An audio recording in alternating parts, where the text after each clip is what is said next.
Hello, this is Reverend Don Lewis coming to you from beautiful Salem. And tonight our question comes to us from Aunt Sherm, whose name you may recognize since we've had the pleasure of answering a number of good questions from her on the vlog. Tonight, Aunt Sherm asks, in reference to a recent vlog, exactly how ancient Egypt has influenced modern paganism. And as is so often the case with the vlog, because it is such a short format, we can only really touch on this subject, but I can give you a number of examples of how ancient Egypt very much influences our modern thought. The first one, perhaps the most obvious, is the pentagram. The symbol of the five-pointed star, with or without the circle, is of ancient Egyptian origin and has been in continual use since ancient Egypt by a number of different movements, with generally very similar interpretations, sometimes somewhat different, but always very spiritual. Another thing that comes down to us from ancient Egypt is the idea of the astral plane. In Egypt, you'll frequently find references to the astral plane, sometimes translated with terms such as philae of the stars or obtu of the stars. The idea that what was in the physical also existed at a stellar level. And this is the origin of the concept of the astral plane and astral working, which is very, very important in most of modern metaphysics. The third thing that we get from ancient Egypt is that movements such as Hermeticism, alchemy, and the larger part of ceremonialism all have their origin in ancient Egypt.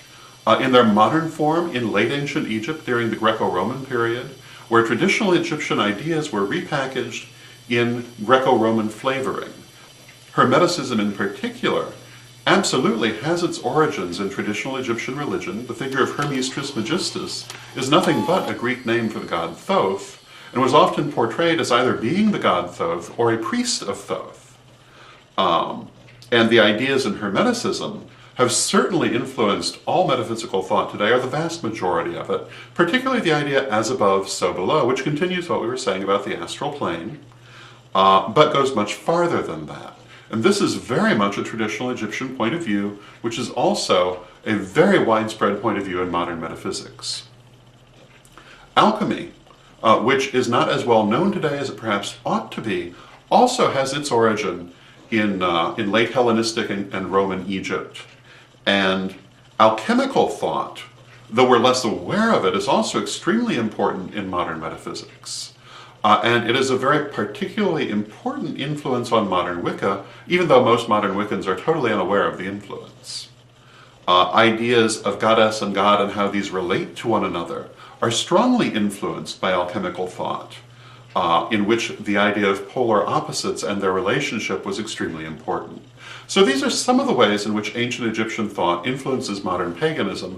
Of course, the other and perhaps more obvious one is the frequent revival of Egyptian or semi-Egyptian spiritual ideas. There are many people today who attempt to recreate ancient Egyptian religion in one way or another, or are influenced by it more or less indirectly. So these are some of the ways in which ancient Egyptian thought influences modern metaphysical and pagan thought, and I hope that it answers your question, and until next time, may you blessed be.